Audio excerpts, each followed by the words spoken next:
ଗୋଟିଏ ଗାଁରେ ମଦନ ନାମକ ଜଣେ ଗରିବ ଚାଷୀ ରହୁଥିଲା। ଗାଁର ଅନ୍ୟମାନଙ୍କ ପରି ଚାଷ କାମ କରି ତା ନିଜ ପରିବାର ପୋଷୁଥିଲା। ସେହି ଗାଁରେ ଜଣେ ଅତ୍ୟାଚାରୀ ଜମିଦାର ବି ରହୁଥିଲା। ସବୁ ସମୟରେ ନିରୀହ ଗାଁ ଲୋକଙ୍କୁ ଅତ୍ୟାଚାର କରି ଆସୁଥିଲା। ଏ ମଦନ, ଚାଲ ତତେ ଜମିଦାର ଡାକିଛନ୍ତି। କିନ୍ତୁ କାହିଁକି? ଆମେ ଜାଣିନୁ ତତେ ଜମିଦାର କଣ ପାଇଁ ଡାକିଛି। ହଉ ଚାଲ ତାହେଲେ। ଆଉ ଜୁହାର ମାଲିକେ। ଜୁହାର ମାଲିକେ କହିଲେ ତ ପେଟ ପୁରିଗଲା ନାହିଁ। ହଇରେ ମୋ ସୁଧ ଟଙ୍କା କାଇଁ? ମାଲିକେ, ଆଉ କେତୋଟା ଦିନ ସମୟ ଦିଅ। ଧାନ ବିକିବା ସମୟ ହେଇଗଲାଣି। ବିକିକି ତମର ସବୁ ଋଣ ଟଙ୍କା ମୁଁ ପରିଶୋଧ କରିଦେବି।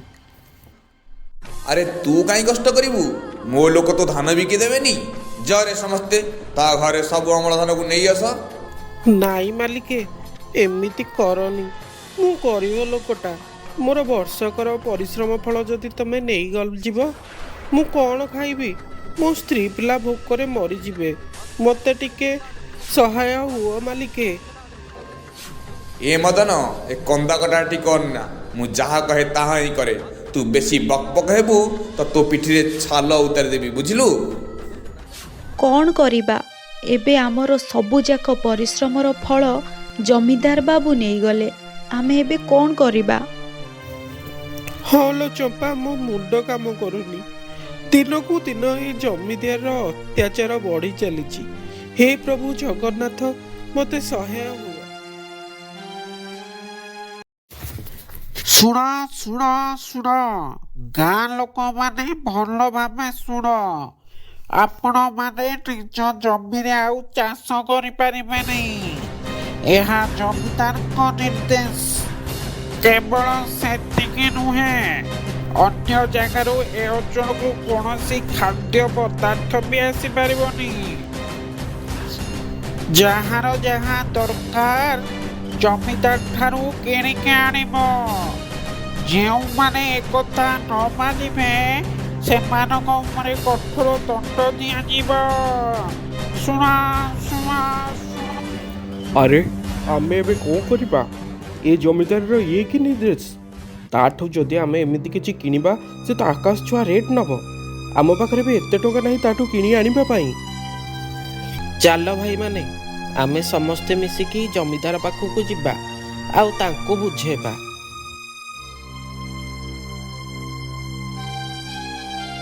ବାବୁ, ଆପଣ ତ ଆମର ଭଗବାନ।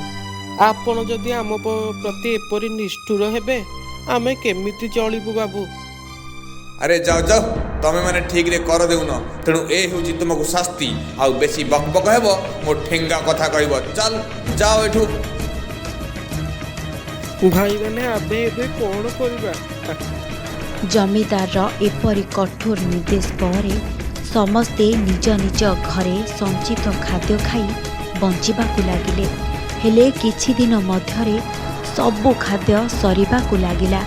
ଆଉ ଗାଁରେ ଅନାହାର ବୃଦ୍ଧି ପାଇବାକୁ ଲାଗିଲା। ଗାଁରେ ସମସ୍ତେ ଭୋକ ବିକଳରେ ଆଉଟୁ ପାଉଟୁ ହେବାକୁ ଲାଗିଲେ।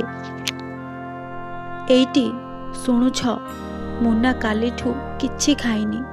ଭୋକରେ ସେ କାଉଲୁ ବାଉଲୁ ହେଲାଣି। ଆମେ ସିନା ଉପାସେ ରହିଯିବା, ହେଲେ ଏ ପରା ଛୋଟ ପିଲାଟା କେମିତି ରହିବ? ତମେ ଯାଅ, ତା ପାଇଁ କ'ଣ ଦିଟା କୋଉଠୁ ନେଇ ଆସ। ଠିକ୍ ମୋ ଜୀବନ, ମୋ ସ୍ତ୍ରୀ ପିଲାଙ୍କୁ ଦିମୁଠା ଖାଇବାକୁ ମୁଁ ଦେଇପାରୁନି। ହଉ, ମୁଁ ଯାଉଛି ପାଖ ବଜାରକୁ। କିଛି ଖାଇବା କିଣି ଲୁଚେଇ ଆଣିବି। ଆଉ ମୁନା ଆଉ ଆମେ ଦୁହେଁ ମିଶିକି ଖାଇବା। ହଉ ମୁଁ ଯାଉ। ଘରେ ସିନା ଚମ୍ପାକୁ କହି ଆସିଲି ବଜାରକୁ ଯାଇ କିଛି ଜିନିଷ ଆଣିବି, ହେଲେ ମୋ ପାଖରେ ତ ଗୋଟେ ପଇସା ବି ନାହିଁ। ଏବେ ମୁଁ କ'ଣ କରିବି? ଠିକ୍ ମୋ ଜୀବନ, ମୁଁ ମରିଯିବା ହିଁ ଠିକ୍ ହେବ। କ'ଣ କରିବି?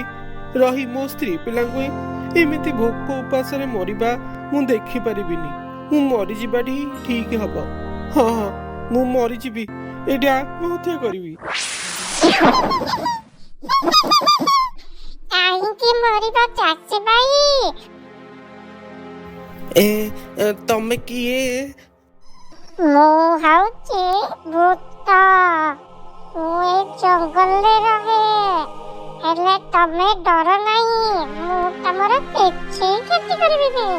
ହେଲେ ତମର କଣ ଅସୁବିଧା ହେଇଛି? ତମେ କାହିଁକି କାନ୍ଦୁଛ? ମଦନ ଗାଁ ଲୋକଙ୍କ ଉପରେ ଜମିଦାର ଅତ୍ୟାଚାର କରିବାର ସବୁ କଥା ଭୂତକୁ କହିଲା। ଓ ଏଇ କଥା ତ। ଆବ୍ରାକେଡାବ୍ରା ଗେଲେ ଗେଲେ ଛୁ। ଏଇ ନିଆ ହାଣ୍ଡି। ତମେ ମନରେ ଯାହା ଭାବିବ ଏ ହାଣ୍ଡି ତମକୁ ସେଇଆ ଦବ।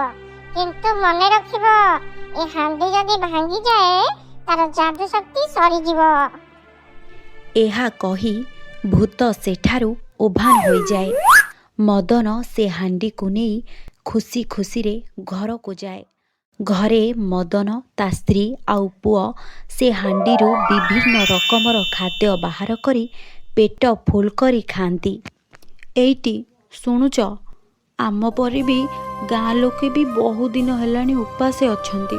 ମୁଁ ଯାଉଛି, ଏକଥା ସମସ୍ତଙ୍କୁ କହିବି, ସମସ୍ତଙ୍କୁ ଡାକି ଆଣିବି, ସମସ୍ତେ ମିଶିକି ଖାଇବା।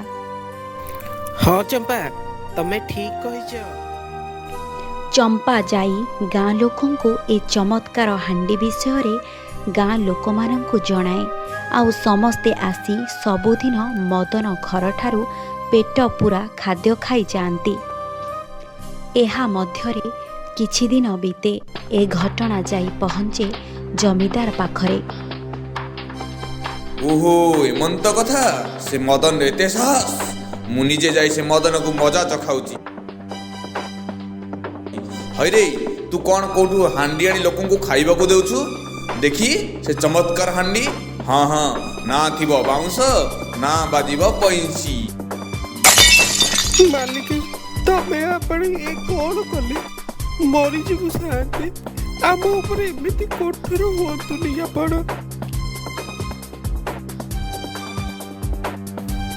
ଭାଇମାନେ, ଏବେ ମୁଁ କ'ଣ କରିବି? ମୋତେ କିଛି ବୁଦ୍ଧି ବାଟ ଦିଶୁନି। ଏ ଚମତ୍କାରୀ ହାଣ୍ଡି ବିନା ମୁଁ କେମିତି ଆପଣମାନଙ୍କୁ ଖାଇବାକୁ ଦେବି? ମୋ ମୁଣ୍ଡ କାମ କରେ। ମଦନ, ତୁ ବ୍ୟସ୍ତ ହୁଅ ନା। ଚମତ୍କାର ଏ ହାଣ୍ଡିରେ ନଥିଲା, ଚମତ୍କାର ଆମମାନଙ୍କ ପାଖରେ ହେବା ବାକି ଥିଲା। ଚାଲ ଭାଇମାନେ, ଏ ଜମିଦାରକୁ ଆଜି ବୁଦ୍ଧି ଶିଖେଇବା। ଏ ଜମିଦାର, ବାହାରକୁ ଆ। କୋଉଠି ଲୁଚିଛୁ? ବହୁତ ହେଇଗଲା ତ ଅତ୍ୟାଚାର, ଆଉ ନୁହେଁ। ଆଜି ତତେ ବୁଦ୍ଧି ଶିଖେଇ। ଆରେ ଗାଁ ବାଲା, ମତେ ମାରିବେ ବୋଲି ଆସିଛନ୍ତି ରେ। ତମ ସାହସକୁ ତ ମାନିବାକୁ ପଡ଼ିବ। ଆରେ ପିଟ ଏମାନଙ୍କୁ। ସାହୁ, ଅଧିକ ହେଇଗଲା ତୋର ଅତ୍ୟାଚାର। ତୋ ଅତ୍ୟାଚାର ଲାଗି ଆମ ସ୍ତ୍ରୀ ପିଲାମାନେ ମଧ୍ୟ ଭୋକ ଉପାସରେ ରହୁଛନ୍ତି। ଆମେ ବି ଗାଁ ଲୋକଙ୍କ କଥାରେ ଏକମତ। ତମକୁ ଆଜି ଛାଡ଼ିବୁନି। ପିଟ ଏ ଜମିଦାରକୁ। ଆରେ ଆରେ ଛାଡ଼ି ଦିଅ ରେ। ଆରେ ଛାଡ଼ି ଦିଅ ରେ। ଛାଡ଼ିଦେବୁ? ଆମ ସ୍ତ୍ରୀ ପିଲା ଉପାସରେ ରହୁଛନ୍ତି, ତୋତେ ଆମେ ଛାଡ଼ିଦେବୁ? ଇଲୋ ବୋଉଲୋ, ମରିଗଲିଲୋ ଇଲୋ ବୋଉଲୋ।